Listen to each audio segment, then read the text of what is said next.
A man is sitting in a cave. He is not a prisoner, he is a grammarian. His name is Panini, the year is approximately 500 BC. The place is Gandhara, in the northwest of the Indian subcontinent.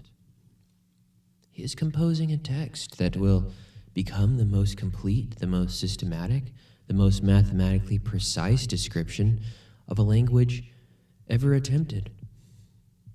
The language is Sanskrit. The text is the Ashtadhyayi, 8 chapters. Panini does not describe how people speak. He does not record vocabulary. He does not compile lists of exceptions. He does something far more radical. He generates the language.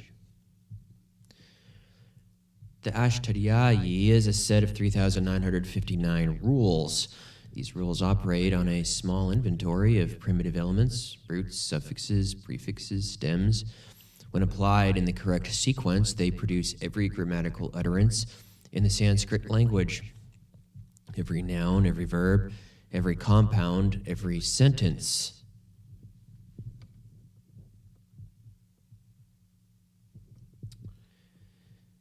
Panini did not discover these rules. He did not invent them. He observed them. He looked at the Sanskrit language, which had existed for centuries, and he reverse engineered its operating system. What he found was not a collection of arbitrary conventions. It was a calculus. Consider how extraordinary this is. Most people think of language as a set of words and the rules for arranging them. The words are the primary reality. The rules are secondary, derived from observation of how people use the words. He treated the rules as primary and the words as output. Panini reversed the priority. And he did that by treating the rules as primary and the words as output.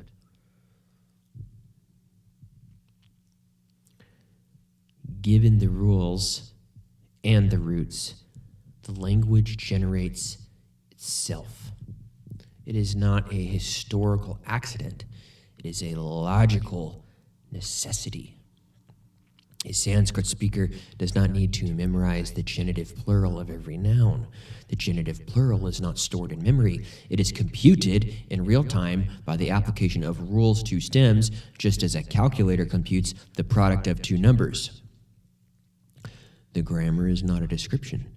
It is a program, and the program is perfect. Panini's rules have no exceptions.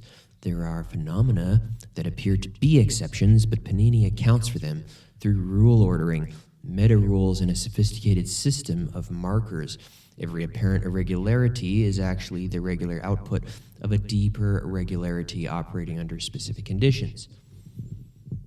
This is not philology, this is theoretical physics.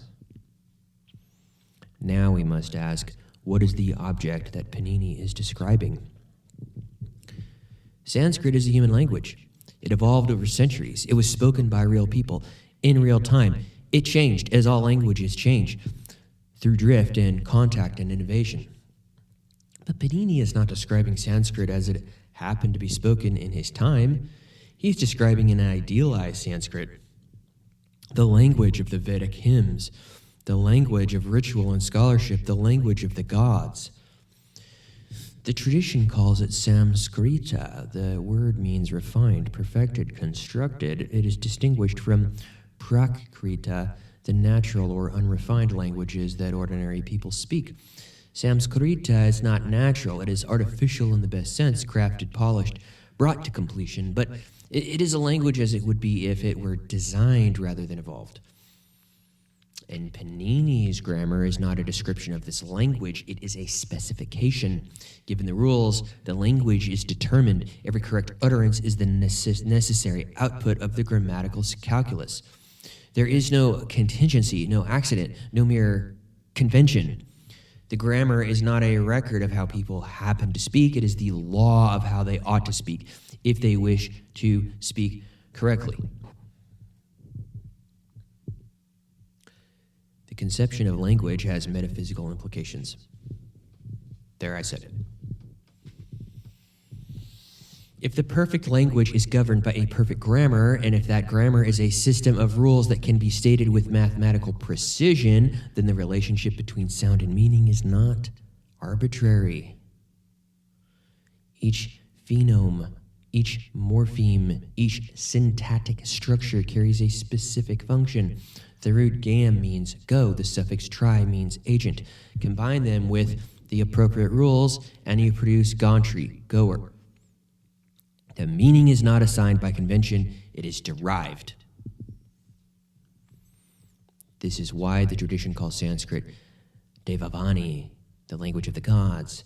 It is not that the gods happen to speak Sanskrit, it is that Sanskrit, correctly understood, is the language that reality would speak if reality could speak. The grammar is not human invention. It is a discovery. It was always there, latent in the structure of sound and meaning, waiting to be codified by a mind capable of perceiving it. Panini was then mind. Now consider a different thinker in a different time and place. His name is Plato.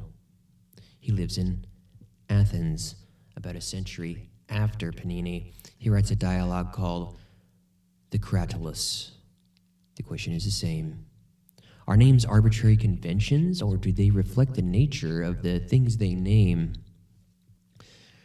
Hermogenes argues for convention. Whatever we agree to call a thing, that is its name. We could call a horse man and a man horse, and if everyone accepted the convention, the names would be correct. Cratylus argues for nature. Names are not arbitrary. They are tools for instructing and distinguishing reality. A good name is one that correctly represents the essence of the thing it names. A bad name is one that misrepresents it. Socrates, as usual, navigates between them.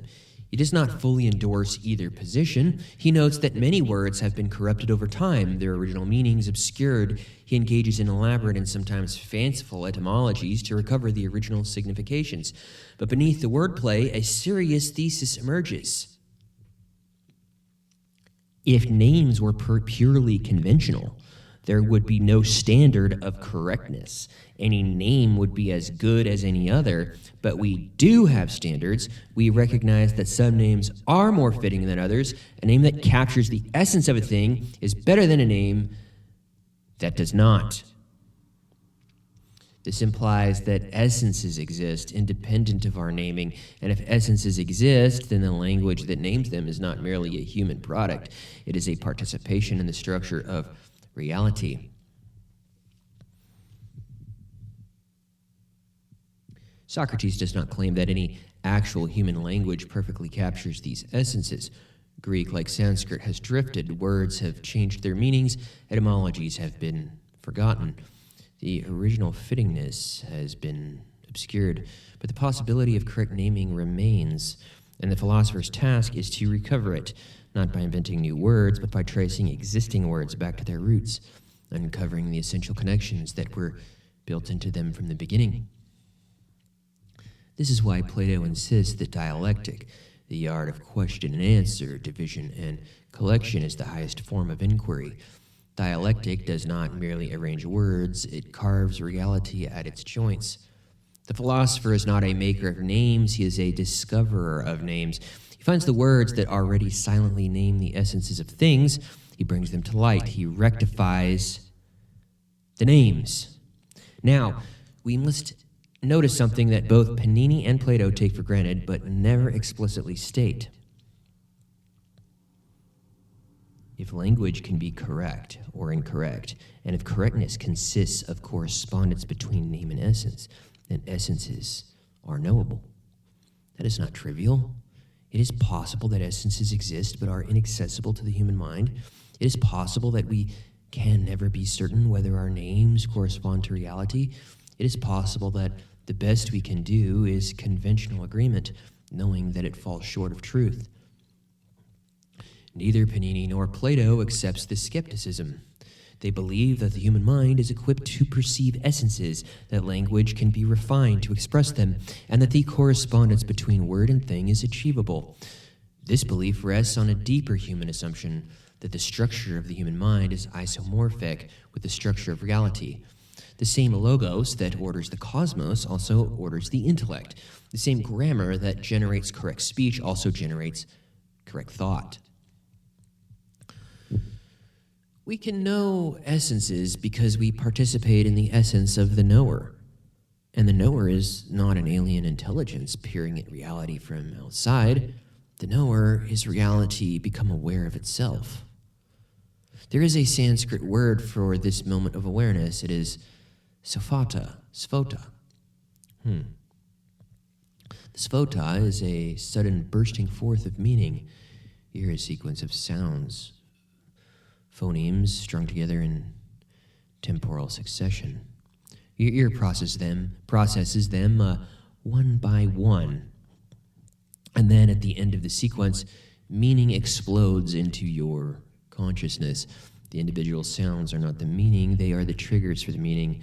The meaning itself is an indivisible whole, a unit of cognition that cannot be broken into parts.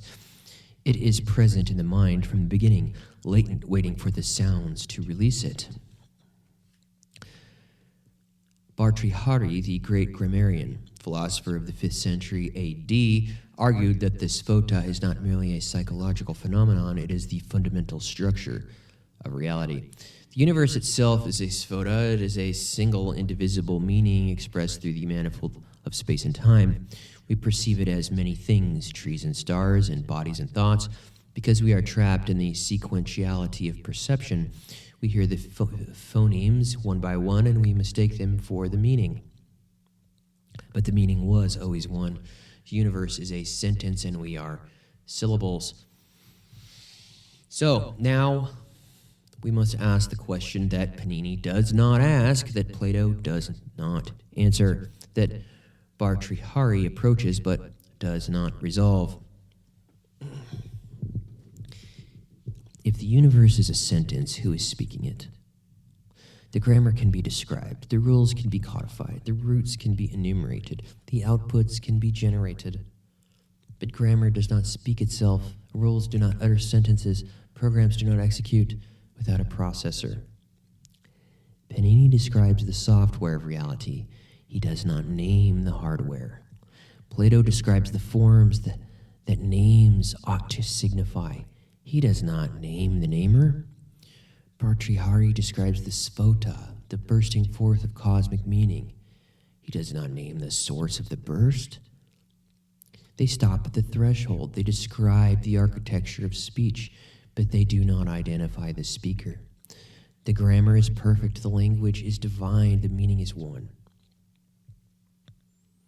But the voice that utters the cosmic sentence, that releases the sphota, that speaks the names that correspond to essences, and that voice is silent.